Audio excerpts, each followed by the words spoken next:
Boa tarde. Começando agora mais uma transmissão do Democracia em Rede, aqui direto da Casa da Democracia em Curitiba, capital mundial da resistência. Hoje, 31 dias da prisão do presidente Lula. E durante esse tempo todo que a casa tem, amanhã completa 15 dias também da casa aqui em Curitiba. E o programa Democracia em Rede está presente todo dia na nossa grade de programação, trazendo temas, convidados diferentes, de movimentos diferentes, para trazer cada um a sua análise de conjuntura do que a gente está vivendo hoje. Hoje aqui estamos com o nosso debate em cima da resistência da juventude, que chega para somar nessa luta dos movimentos, que tem uma força muito grande. E aí eu vou apresentar para vocês os nossos convidados. Tem aqui a Kênia, do movimento chamado Kizomba. Tem o Marcos, Levante Popular da Juventude. Fase do golpe, né? Que é o impedimento do povo brasileiro de escolher em 2018 o projeto de nação que nós queremos, né? Que é representado pelo Lula nesse momento, né? E aí o papel da juventude nesse momento que a gente visualiza é trazer o resto da juventude, né, nos processos revolucionários da América Latina, tanto quanto na Rússia, de toda a história, né, das revoluções. A juventude sempre esteve à frente, né, dos processos revolucionários e transformações da sociedade, né, de renovação e de conquistas populares. Então, a gente percebe que nosso momento, como a companheira aqui falou, né, é instigar a juventude, fazer agitação e propaganda, né, propagandear o que tem acontecido com o povo brasileiro, né, demonstrar o caráter que tem essa prisão política de Lula, né, que ela não representa uma perseguição, não é o combate à corrupção como a mídia vende, né, a mídia golpista, encabeçada pela Globo vende, e que é um ataque ao povo brasileiro, né? Então, nosso papel como juventude é nos organizarmos assim, mais pragmaticamente nas caravanas que estão vindo para cá, né? Fortalecer a vigília, divulgar nossas páginas, né? As páginas das mídias alternativas, né? Como o Mídia Ninja, Brasil de Fato, as páginas dos movimentos, né? Das forças progressistas. E é isso, né? Propagandear a nossa pauta e por que nós estamos aqui. Então, eu sou o Vato, sou da juventude do PT e do Núcleo Retomada. A gente tem como filosofia, lógico, para além aí de toda a movimentação que é mais tradicional dentro das juventudes, a gente tem muito foco na juventude de periferia, que a gente tem o centro do nosso debate é a periferia, invertendo aí os polos, né? Como que a gente tem entrado, tem tido acesso nesse tipo de espaço? Lógico, até pelo fato da gente morar na periferia, já é um fator que a gente está lá no dia a dia, convivendo, conhece a cultura como que é lá dentro. Conhece o dia a dia, conhece cada dificuldade que cada um passa e a gente também está sentindo na pele. Então, isso acaba gerando essa empatia, essa forma de ver realmente a importância de estar nesse espaço debatendo. A partir disso, a gente utiliza muito do movimento hip-hop para estar dentro desses espaços, para estar ocupando esses espaços, batalhas de rima, enfim, fazer sarau. Inclusive, estamos organizando o sarau periférico em agosto, que vai ser um sarau focado para fazer o debate político. A gente vai trazer algumas figuras aí de renome do rap nacional para fazer esse tipo de debate, mas assim, falando de um modo geral, a gente quer fazer a disputa de hegemonia cultural na sociedade. A gente vê a cultura como muito além da arte só. A gente está o próprio dia a dia já é a cultura. O próprio dia a dia, a forma como cada um e cada uma vive dentro da quebrada, até o próprio medo da polícia é um pouco da cultura da quebrada, que acaba acontecendo devido à atuação que eles têm dentro das periferias, que eu nem preciso estar aqui pontuando cada coisa, cada barbárie ali que eles cometem quando entram na periferia, quando estão ali presentes. A gente vê muito também a extrema importância de estar aqui defendendo o presidente Lula, de estar aqui marcando posição, mostrando que essa juventude, que essa galera se sente representada por um homem, por uma pessoa que não é só um homem, é uma ideia, já assim como ele citou num dos seus discursos ali, até aqui em Curitiba, Não se pode prender uma ideia. A gente está aqui não só defendendo um homem ou uma ideia, a gente está defendendo, para além disso, um projeto de sociedade, onde a igualdade social prevaleça, onde a gente que veio da quebrada, onde a gente que veio da periferia, do lugar que é menos, tá ligado?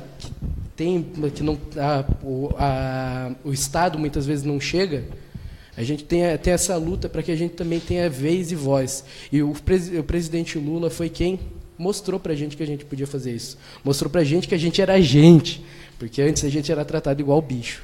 Então, e lógico, aí nos demais segmentos da juventude do PT, lógico que tem as pautas do movimento estudantil, tem as pautas do movimento de mulheres, movimento negro, que também está muito atrelado ao movimento de periferia. E assim, juntando tudo isso e forjando essa unidade, que inclusive eu acho muito interessante aqui a gente estar com os representantes das forças, e não é só da boca para fora, aqui no dia a dia, carregando coisa e puxando aqui para lá, fazendo aquele trabalho que não aparece na selfie, o trabalho dos bastidores. Isso é algo assim extremamente importante. Eu acho que assim, cada dia mais a juventude tem provado que a gente não é o futuro, a gente é o agora. Então a gente está fazendo e vamos fazer acontecer. Boa, gostei. Enquanto vocês falavam, eu fiquei pensando numa coisa que talvez existe, eu vou deixar em aberto para quem quiser responder.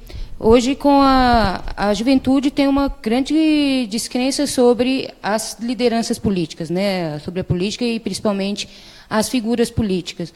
Ao mesmo tempo que tem jovens que estão acionando, entrando no movimento, do lado de cá, tem gente entrando do outro lado também. Mas existe uma parcela que fica ali, que a gente pode se chamar o meio, de gurizada de 14, 15, 16 anos, que tem um quê revolucionário, tem um sentimento revolucionário de não representatividade no contexto comportamental da sociedade, mas que ainda não consegue, não se sente próximo de nenhum movimento. Porque já tem muito forte a tag dos movimentos sociais, ser aquela coisa extremista, né? E aí minha pergunta seria assim, nesse contexto, como que vocês visualizam, ou como que vem sendo a procura de pessoas, de jovens, novos jovens, na organização de vocês? Assim? Existe um crescimento, existe um afastamento, e qual é a ação que vai usar para chegar nessa galera que está no meio? Qual a ação que vocês acham que seria mais rápida, mais eficaz, talvez? Eu acho que o nosso papel, né, é despertar, né, na juventude que está aí descrente, né, em primeiro lugar, que a saída não é individual, né, que o individualismo não vai nos levar a lugar nenhum, né, que a saída é coletiva. Por isso a importância das pessoas estarem procurando, né, organizações, partidos, movimentos na sua região, que atuam na sua comunidade, coletivos, né, se organizarem, porque só a luta muda a vida, né, só as organizações que têm essa capacidade de coletivamente resolver os problemas do Brasil, né. E falando especificamente de um fato concreto, né, como você perguntou, a gente constrói a Frente Brasil Popular, né, que é uma frente ampla de esquerda, de forças progressistas, que nasceu em 2016, né, no final de 2015 para 2016, na luta contra o golpe no Brasil. E aí a nossa aposta, né, a nossa ferramenta de mobilização do povo brasileiro, né, não só a juventude, mas também a juventude, né, que é uma boa parte do povo brasileiro, que é o Congresso do Povo, né? O Congresso do Povo não é um evento unicamente, né? Ele vai acontecer em agosto, no Rio de Janeiro, mas ele não é um evento, né? O Congresso do Povo é um processo, né? É um processo porque desde 2016 nossa voz não tem sido ouvida, né? Em 2014 ela não foi respeitada, né? Em 2014 ela foi votada, mas não foi respeitada, né? No ano seguinte. E o Congresso do Povo é levar ao povo, né, é questionar o povo quais são nossas problemáticas, né? É ir numa periferia, como o companheiro falou, é ir na periferia, na comunidade que a gente atua, é ir no interior, é ir numa escola, é ir numa faculdade, né, passar em sala de aula, é convocar o povo para estar debatendo quais são as problemáticas do nosso país, né? E a gente só vai conseguir isso realmente em unidade, né? E é por isso que a aposta da Frente Brasil Popular que a gente constrói é o Congresso do Povo. E por isso que eu convoco todos, né, a participar, a se envolver, procurar. A gente trabalha em comitês, né, comitês em defesa da democracia de Lula, que também se utiliza como ferramenta da construção do Congresso do Povo, né, e o Congresso do Povo por si só, porque o Congresso do Povo é essa aposta que vai fazer a disputa ideológica, né. A gente percebe que a gente teve vários ganhos sociais que foram gratificantes, só que a gente precisa focar, né, nessa disputa ideológica, como eu falei, fortalecer as mídias alternativas é importante, né, porque o que a Globo vende não é o Brasil que nós queremos, né? A gente precisa fazer esse processo de mobilização e de ouvir a voz do povo, né? Ouvir a nossa própria voz, o que queremos, e mostrar para o Brasil, né? Mostrar para a sociedade e fazer com que a sociedade, né? Perceba isso, qual o projeto que nós queremos e qual o projeto que nos representa, que não é esse que está aí, e não é esse que os partidos, né, de direita que demonstram que é positivo para o povo, mas é só uma armadilha para a gente cair nela, né? Bom, eu vejo uma crescente na adesão assim aos movimentos de juventude, a tudo isso, devido muitas vezes ao fato deles verem que nós também somos pessoas iguais a eles. Eu digo no sentido, pô, o cara vê um maluco que cola na batalha de rima, tá ligado? Tipo, sem precisar pegar no microfone, sem precisar fazer muita coisa ali. Tá ali colando, tá ali, muitas vezes tomando um gole também, tá ligado? Porque também eu acho que a gente tem que quebrar... tem muita gente que gosta de estigmatizar a juventude, são os maconheiros, bêbados, não sei o quê, tá ligado? Como de uma forma muito pejorativa, assim, falando como... se fôssemos alienígenas, não fôssemos desse mundo. E, pô, quando algum jovem vê a gente em alguns espaços assim, por exemplo, representando ali, debatendo política no espaço, por exemplo, eu vou citar um exemplo aí com a Kênia, assim, por exemplo. Estamos na Praça do Gaúcho lá, no final da tarde, sabe? E, pô, a galera vê que a gente também é pessoa, a gente também é ser humano, a gente... Sabe, a nossa reivindicação muitas vezes é a mesma que aquele jovem que não faz parte de nenhum movimento queria estar fazendo. É aquela voz, aquela voz dele mesmo, aquela mesma ânsia por justiça, por uma sociedade melhor.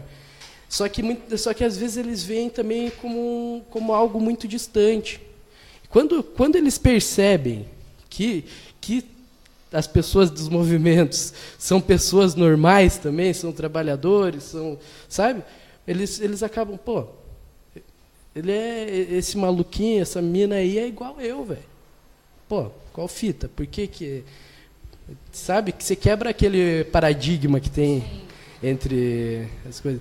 E é isso. E aí, a partir do momento que você leva as pautas que a gente tem debatido no dia a dia, leva as pautas para essa galera e eles veem nessa pessoa normal como eles, uma pessoa que também pode estar lado a lado, ombreando para estar fazendo esse debate, para estar expandindo esse debate, então ele se sente representado. Então, eu acredito nisso. O crescimento na adesão vem também dessa parte. Lógico, não unicamente disso, mas eu acho que é importante pontuar essa parte que somos jovens normais, não somos extraterrestres. Estamos aqui debatendo algo que, pô, é a mesma coisa que está para o Joãozinho, é a mesma coisa que está para a Mariazinha ali. Eu sei que não foi os melhores exemplos de nome, mas, sabe? E é isso, eu acho que ocupar os espaços, a gente está debatendo nos mais diversos espaços, levando o debate. E tem mais uma coisa nisso tudo que às vezes a gente não percebe, que por mais que seja sendo feita disputa, assim, que é isso, a gente está polarizado, a sociedade está polarizada hoje, e que as pessoas vão se identificar com algum lado. E quem realmente é a cara da juventude brasileira? É a juventude progressista, que está desse lado da história, ou é a juventude que está viajando de avião por aí, que é algo inacessível para a maior parte da juventude? Ou a galera que está lá, estudando em colégio particular, pagando a universidade com o dinheiro dos pais, sem saber o que é precisar trabalhar, sem saber o que é precisar pagar uma conta, nunca na sua vida, porque já teve tudo isso, e inclusive graças aos governos petistas teve possibilidade de viver isso. Então, eu acho que essa proximidade que a gente tem, que é uma coisa muito natural, porque a gente é povo. Tipo, a gente sabe de onde a gente veio, a gente sabe o que a gente constrói no dia a dia, a gente sabe muito bem porque que está desse lado da história. Não é uma doutrinação que fez a gente vir para cá. Você sente, né? Estou fazendo parte do lado certo da história, porque não tem como não achar isso olhando essa paisagem da janela aqui e ver todo esse processo que está rolando aí do lado de fora. Exatamente. E é por conta dessa ideia assim, que a gente olhar, ver o que está aí, qual que é a realidade, ver quem que são os nossos companheiros e ver de onde a gente veio, porque é isso. Um povo sem história é um povo dominado. E se a gente não lembra a nossa própria história, muitas vezes, é fácil ser levado para esse outro lado, para esse lado do ódio, que é isso que a gente está vendo hoje. É ódio, cara. A galera tem ódio de quem defende suas pautas. E a juventude sempre teve posicionamento. Então, um dos motivos da crescente procura, inclusive, da juventude que está aí nesse meio termo de para onde vai e como vai, vem muito dessa indignação, porque eles veem o que acontece. Eles... Apesar de tudo, a mídia alternativa, com toda a dificuldade que a gente tem, chega nessa galera. Hoje, as meninas com 13, 14 anos já sabem o que é feminismo. Cabe a nós disputar qual que é o feminismo que a gente quer que essas meninas saibam e acreditem. Cabe a nós disputar a consciência da juventude negra também. Cabe a nós disputar a consciência da juventude LGBT de que apoiar o outro lado da história é apoiar o massacre dessa juventude, é apoiar o genocídio dessa juventude. Então, eu acho que essa perspectiva da gente chegar nas escolas, nos bairros, e é muito louco ver como a juventude está em todos esses espaços, porque muitas vezes não veem isso. Muitas vezes olham para a juventude, a juventude só está lá no movimento de juventude. Não, gente, a gente está em todos os espaços, a gente está ocupando espaço dentro dos partidos, dentro dos movimentos de luta por moradia. O MST tem uma grande parcela de juventude também, todos os movimentos da Via Campesina, na verdade. Quando você olha para todos os movimentos sociais, você vê hoje uma galera muito jovem, porque a gente está lutando não só pelo presente, como muitas pessoas muitas vezes trazem, assim, tipo, a gente está aqui por gratidão. Óbvio que a gente tem uma certa gratidão, mas a gente não está lutando só por gratidão, não é esse sentimento que nos move. O que nos move é ter direitos, o que nos move é garantir que a gente tenha um futuro, é garantir que a gente possa ter um emprego, garantir que a gente possa ter uma formação, garantir que as nossas famílias, a gente possa olhar para eles e não ver como era na nossa infância, provavelmente, porque eu não sei qual que é a média de idade. A do Vato eu sei, mas eu não sei. 19 anos, tipo, eu tenho 23, eu lembro pouco, mas eu lembro como era antes. Exato, porque esse é o contexto também. A galera da geração de vocês, já não me coloco tanto, que não, ele não tem a lembrança ele não tem a história do que aconteceu, então é meio que formar do zero em dá umas lembradas em alguns contextos que tinha antes, porque isso ao mesmo tempo é positivo, mas é muito negativo, porque a tendência, já que eu não lembro, eu não senti, então eu não posso falar de uma coisa que eu senti, enfim. E quando na sua fala eu estava pensando assim, os choques que existem de gerações dentro dos movimentos, né? Em determinado momento isso pode ser visto como uma coisa negativa, mas quando a gente entende que esse contexto agora junta a luta de classe e a luta do imaginário, que é isso que eu acho que a juventude desses movimentos está trazendo, porque é ela que começa a estimular também os debates, a ressignificação desses processos, né? Você não tinha alguns anos uma frente LGBT dentro do MST, dentro do PT, e quem pautou isso, os próprios mídias livristas, né? Quando tem a comunicação do movimento, mas não tem os mídias livristas que podem compor de uma forma mais colaborativa, pensar o processo dessa comunicação. Então, acho que... Como que vocês visualizam? Assim, vocês visualizam também com essa potência também, né? Provavelmente. Que deve ser... Tem os atritos, porque são gerações, e ao contrário de umas gerações antes, a gente tem o fator que muda tudo, que é a internet, né? Enfim, acho que o Marcos já está prontinho ali para responder, balançando a cabecinha. Enfim. Não, é que você tocou num ponto que eu acho que trata muito principalmente da educação. A gente teve acesso a uma educação muito diferente. A nossa geração conseguiu ter acesso a uma educação pública que é muito diferente da que os nossos pais, os nossos avós tiveram. E isso deu para nós uma perspectiva, uma outra perspectiva. E é muito louco ver como isso se dá, porque quando você faz essa pergunta pra gente, me lembra muito a Conferência Nacional de Juventude de 2015. Que foi o período pré-golpe, assim, que a gente já estava no meio do olho do furacão do golpe, mas que estava para ser consolidado. E eu lembro muito da Conferência de Juventude, de toda a diversidade que a gente tinha lá, e quando a gente ia para dentro dos movimentos para tentar debater política pública para a juventude. Que é isso, assim, a juventude está em todos os espaços, então a gente tem que debater todos os espaços que a juventude está. A juventude tem direito à moradia, a juventude tem direito ao trabalho digno, a juventude tem direito, enfim, à comunicação, que é coisa que a galera às vezes não percebe. Olha pra gente, não, juventude é só agitação e propaganda, vão lá, façam isso. E é uma grande crise para nós. Mas que hoje eu percebo assim, que olham para nós com muita esperança.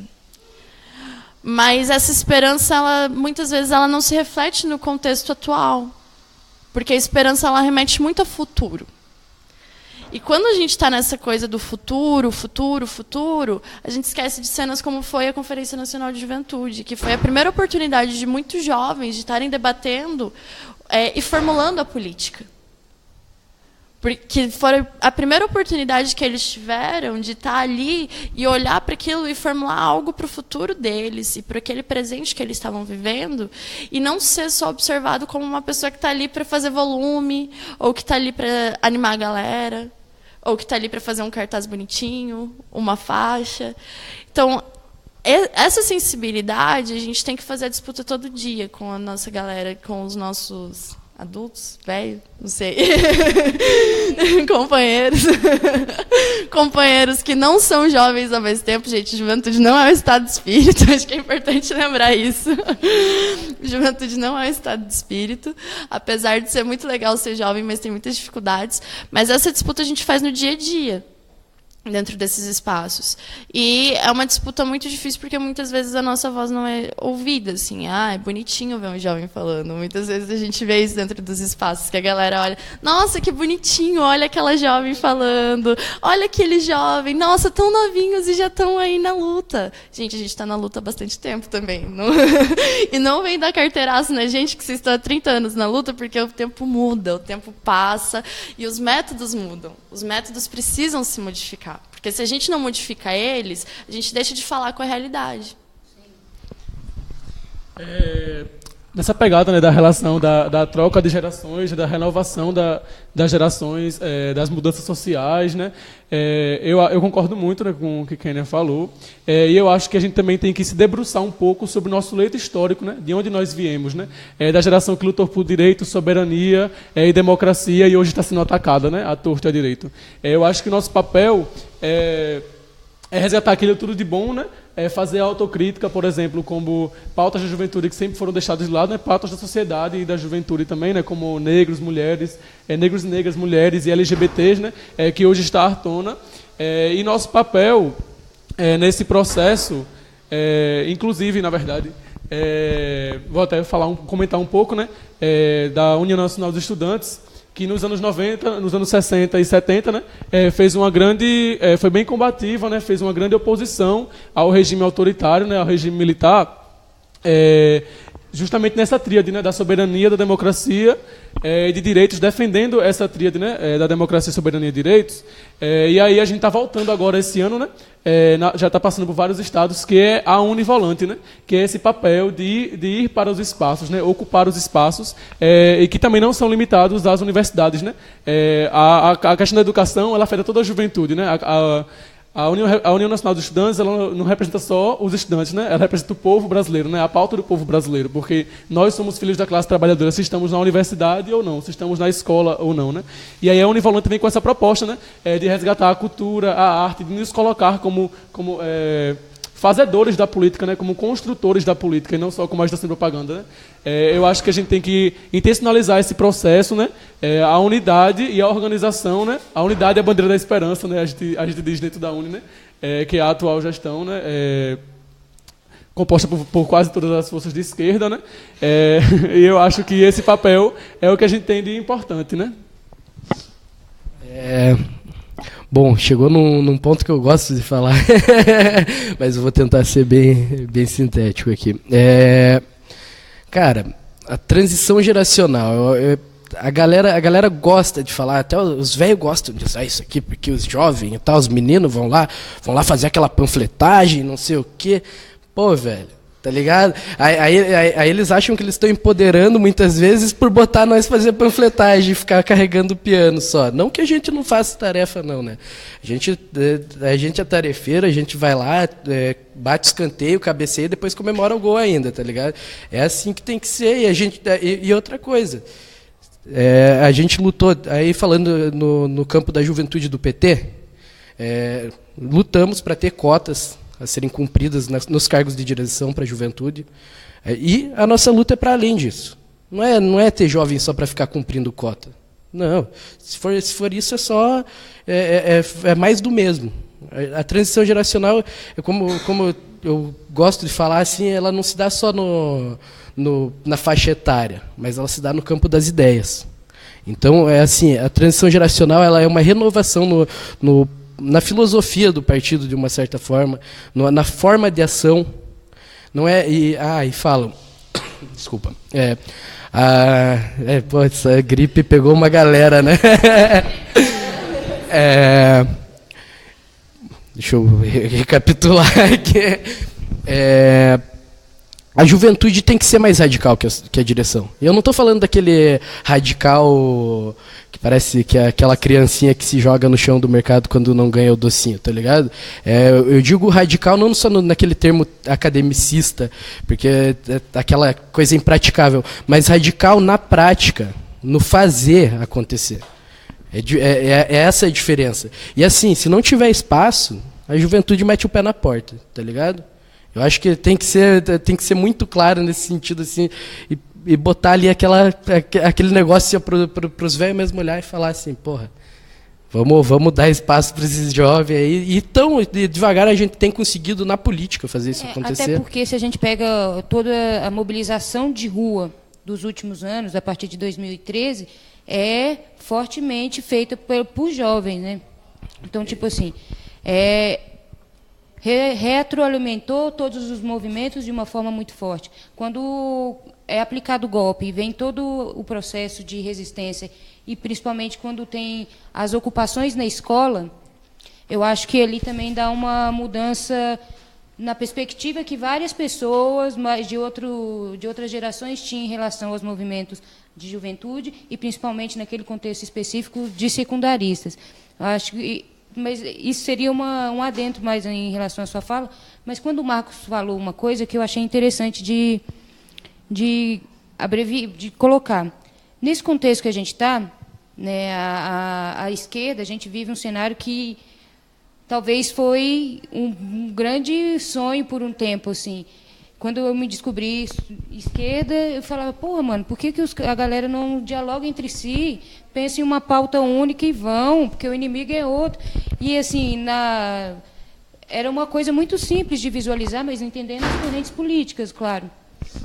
Então, o contexto que vocês estão é nesse sentido, né? Tipo assim, vocês estão presenciando a possibilidade de uma esquerda unificada e que, para a vivência de vocês, enquanto agentes ativistas, na verdade, é muito rica. Então, eu queria meio que falar assim, vocês entendem qual é o sentimento de vocês em relação a estar sendo um ativista nesse contexto onde a esquerda se unifica e vai lutar por um objetivo realmente, diariamente, vivo? Uma pergunta tanto quanto profunda, né? Muito profunda. Um momento de...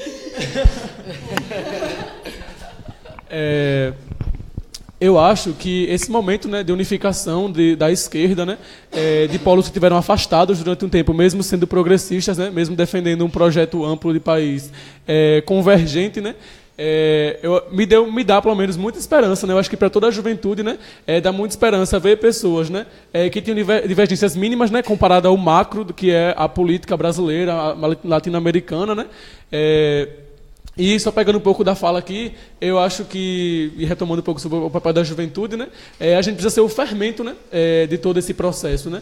Nós precisamos ser o polo aglutinador de toda a esquerda da sociedade. Né? Precisamos ser essa molinha, né, que vai girar todo o amplo e fazer a transformação real na sociedade, né, que só se dará, como você mesmo comentou, né, com a unidade. Né? Só todas as forças de esquerda, né, unificadas, que vão conseguir dar prosseguimento, né, porque o outro lado ele se mostra bem forte, né, o outro lado é bem poderoso. Né, o poderio da mídia, né, da mídia golpista, né, e do judiciário, o papel que os dois têm cumprido nesse último ano, né, demonstra o caráter e 2 pontos que precisamos fortalecer, né, que é mostrar a cara que essa justiça tem, né, e o lado para quem ela olha, né, e de que lado a mídia está. Eu acho que o nosso papel, né, nesse sentido, seria isso. A unidade é extremamente importante. Apesar de ter... E aí a gente pode pontuar um pouco de divergências metódicas. É no método, é questão de método. Porque se você perguntar para um jovem de cada uma das forças qual que é a sociedade que ele quer, você vai ver que é praticamente unânime a opinião. É uma sociedade mais justa, mais igualitária, enfim, tem todo aquele sonho. O mesmo sonho, ninguém está conflitando nesse sentido. Às vezes tem uma divergência de método. Então, esse momento histórico foi um momento que unificou. E tem mostrado exatamente isso, que é o que a gente quer. É aquilo, é aquele objetivo. Então, vamos se unificar. Tem divergência? Tem. Mas a gente unido pode muito mais, a gente pode construir. Assim tem sido na UNE, que a Frente Brasil Popular saiu com uma chapa junto, assim foi na UBS, assim foi em várias UES. Enfim, a unidade é o que vai fazer a gente conseguir atingir aquele objetivo que a juventude como um todo na esquerda tem, que é uma sociedade mais justa e igualitária. Lógico que pode parecer meio utópico isso que eu estou falando, mas é o cerne do debate, né, cara? É o objetivo. Vamos focar nisso e vamos lutar. Tem uma luta muito grande aí com o Lula, mas a luta não vai acabar a partir disso. Então, bora para lá. Bom, acho que tem algo que é importante da divergência, que muitas vezes a gente meio que ignora, que é a formulação política. Se hoje a juventude tem uma condição muito grande de formular essa política, de estar fazendo debate, de estar pensando um futuro para o país, muito vem dessa divergência também que a gente teve, que fez a gente pensar muitas vezes, que obrigou essa juventude a pensar e formular outras alternativas, que obrigou essa juventude a olhar para o que estava colocado e se sentir descontente. E esse processo de reunificar todas as formulações que nós tínhamos, todas, sejam metodológicas, sejam teóricas, colocar todas as nossas divergências dentro do mesmo balaio e falar: estamos tudo ferrado, gente. Estamos tudo ferrado. Se esse homem que está aí, que é um homem, é uma ideia e é um projeto de sociedade que a gente defendeu durante todo esse tempo, não sair daí... a gente lutou para não acontecer o que aconteceu. Mas se ele não sair daí, o que vai ser de nós? O que vai ser de tudo que a gente lutou para construir até agora, mesmo dentro da divergência? Então, o sentimento que nós temos hoje é de muita responsabilidade. Eu acho, assim, que eu posso compartilhar isso com todos os meus companheiros que estão aqui no dia a dia, que a gente se sente muito responsável pelo processo político que a gente está vivendo.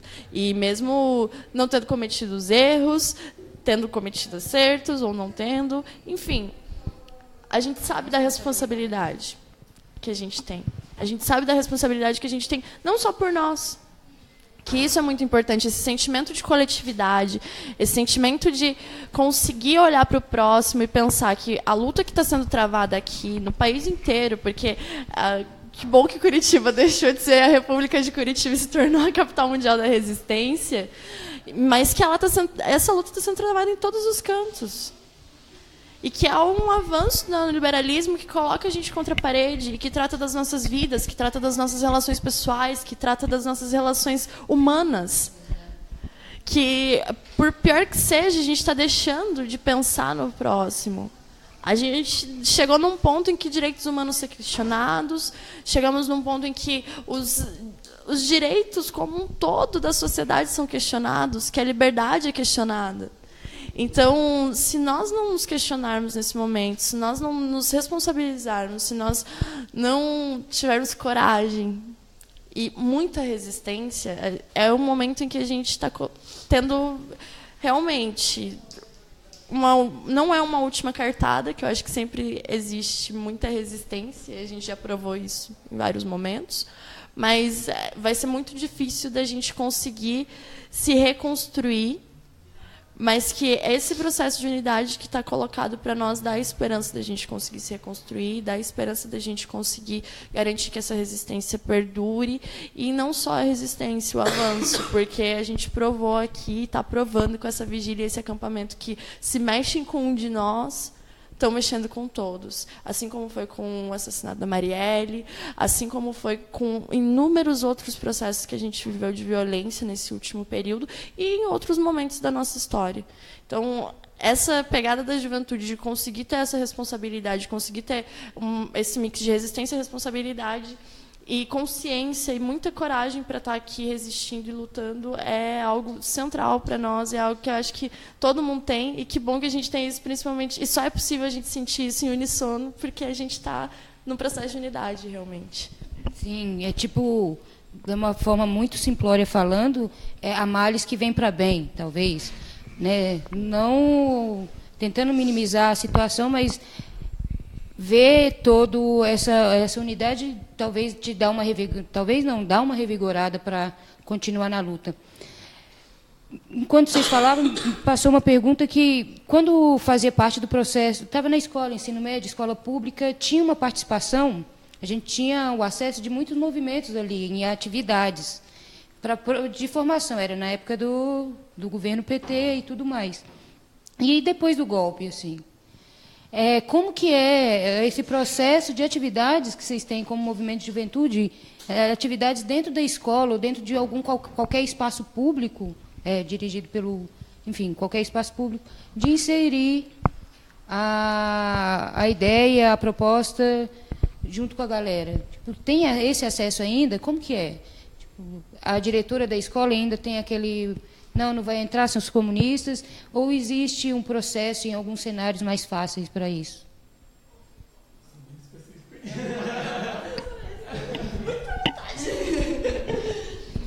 Então, bom, eu fiz movimento estudantil secundarista até 2013, e assim, é muito explícita a diferença que a gente tem hoje, assim, e foi um processo feito cascata, infelizmente, e que hoje não está só dentro da escola pública, mas também dentro da universidade pública, dentro de todas as instituições de ensino públicas, algo que já existia muito dentro das instituições privadas, que é de um veto, assim. E eu acho que as reformas do Temer foi a cereja do bolo que eles precisavam, assim. Porque o avanço do conservadorismo dentro da nossa sociedade, ele já estava colocado há algum tempo. E isso já vinha através dessa restrição muito grande, dessa polêmica em torno do debate de ideologia de gênero, que todo mundo fica, o que é ideologia de gênero? Até hoje eu me pergunto, mas tudo bem. E outras pautas que são muito importantes para nós, assim, seja tratar de economia, seja tratar de posicionamento político, ou até mesmo, eu como estudante de ciências sociais fico extremamente revoltada quando tem pai de aluno ou aluno reclamando dentro da escola de receber matéria sobre Marx. Que isso mostra o grau de ignorância que a gente está chegando na sociedade. E que, muitas vezes, não só a direção, mas professores, toda a comunidade que está no entorno da escola apoia muito isso. Coloca muito essa pressão para que a gente não possa entrar na escola, que a gente não possa entrar na universidade. E que... um evento que aconteceu agora, há pouco tempo, na UNB, que foi o veto da disciplina sobre o golpe. Então, quando que a gente teve isso? O último período que a gente teve isso foi no período da ditadura militar, do MEC olhar e falar, não, isso aí não está autorizado. Então, trazer essa perspectiva para as pessoas de que é nesse momento que a gente precisa cada vez mais fazer um movimento estudantil, não só movimentar as bases que a gente já tem acesso, mas de ir para outras escolas, colocar a cara para ir para outros espaços, porque tem muita gente ali dentro que não concorda com aquilo. E, infelizmente, a gente está, assim, vivendo uma repressão lazarenta dentro dos espaços. De diretora perseguir estudante dentro de colégio, de diretora olhar para o estudante secundarista, repreender ele, repreender professor, mandar denúncia aqui no Paraná para os núcleos de educação, regionais de educação, porque o professor está falando sobre gênero, o professor está falando sobre a questão racial, a questão LGBT, e falando sobre a conjuntura do país, falando sobre o que a gente está vivendo na realidade hoje do país, e as pessoas serem repreendidas e muitas vezes correrem o risco de perder os empregos por conta disso, e os estudantes serem retirados dessas escolas. Então, assim, fazer um apelo também para que a juventude que estiver assistindo aí, os pais que estiverem assistindo, além de chamar a gente para sua escola, fala pro teu filho, tua filha, teu sobrinho, seja lá o que for, peça para eles trazerem esses debates e pedirem para os professores fazerem esses debates. Porque, enquanto tem um ou dois que fazem muito barulho dentro da escola, dizendo que não querem, fazendo denúncia, tem outros inúmeros que estão sedentos por isso. E que é assim que a gente vai disputar essa galera. Que não é um papel só da juventude disputar a juventude. É um papel do conjunto do movimento disputar a juventude. Principalmente de quem é professor, cara. Professores e professoras, vocês têm um papel essencial na vida dos estudantes e que vocês não percebem, vocês mudam vidas. E, assim, para de ser um babaca coxinha dentro de sala de aula, por favor, se você tiver algumas posturas babacas, às vezes. Porque isso marca muitos estudantes. E traz para a gente uma carga muito pesada, que é de dificuldade de conseguir chegar nessa galera. E que a gente teve um pouco mais de facilidade, eu acho que porque estava um pouquinho melhor a situação para a gente, mas eu acho que, na verdade, vem sendo criada uma dificuldade desde 2013 também. Desde 2013 a gente tem tido mais essa dificuldade. Então, conseguir chegar nessa galerinha mais nova, que vai ter que renovar o movimento, porque a gente não quer fazer movimento estudantil e movimento de juventude pro resto da vida. Gente, pelo amor de Deus. É muito. A gente quer continuar militando, mas militar para sempre no movimento de juventude não é o objetivo. Então, ter mais gente é extremamente importante, e que esses mecanismos para a gente chegar nessa galera são inúmeros.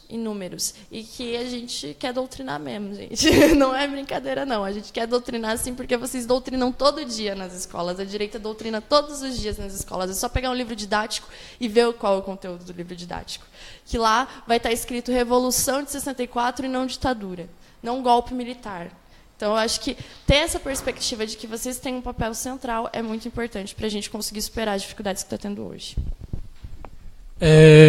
A gente percebe, né, como o Kenia falou, na questão do veto, né, de ideias que não são as hegemônicas, né, e que esse processo de despolitização, né, do povo brasileiro, dos estudantes, dos espaços públicos, né, ele tem uma intencionalidade, né, porque se o povo está despolitizado, né, ele é muito mais maleável, né? Se o povo não está em movimento, se você não está em movimento, você não sente as correntes que os prendem, né? Então você tem que esse processo de despolitização, ele serve a um lado, né? Que é o lado dos senhores, né? Que é o lado daqueles que nos oprimem. Então esse veto a ideias, né, progressistas, a debates, a denúncias do golpe, né? Esse tipo de censura, por exemplo, o impedimento de pessoas aqui, né? De grandes líderes da esquerda. Quando grandes líderes, né, da América Latina, esse veto da visita a Lula, por exemplo, ele tem um caráter, né? Ele tem um caráter de vetar a denúncia ao golpe, né? Porque é muito representativo isso tudo. Eu acho que é isso. Bom, eu queria pontuar algo sobre a questão pós-golpe. Teve um tempo que foi fácil a entrada nas escolas no pós-golpe, que foi... A gente não pode esquecer nunca disso, que são as mais de 1.000 escolas ocupadas aqui no Paraná. Essa foi uma época que, só de falar, até dá uma saudade, né? Pô, o dia a dia, você vê isso partindo do estudante, daquele que está na sala de aula, partindo pro contestamento. Contestando uma ideia, contestando uma PEC, contestando, sabe, aquele espírito do jovem, era tão bonito de você ver. Às vezes eles não tinham uma formação política tão lapidada ali, mas eles tinham aquele sentimento de que precisaria ser feita a justiça. E aí a gente, enquanto movimentos organizados, lógico, ia lá dar o apoio, ia fazer.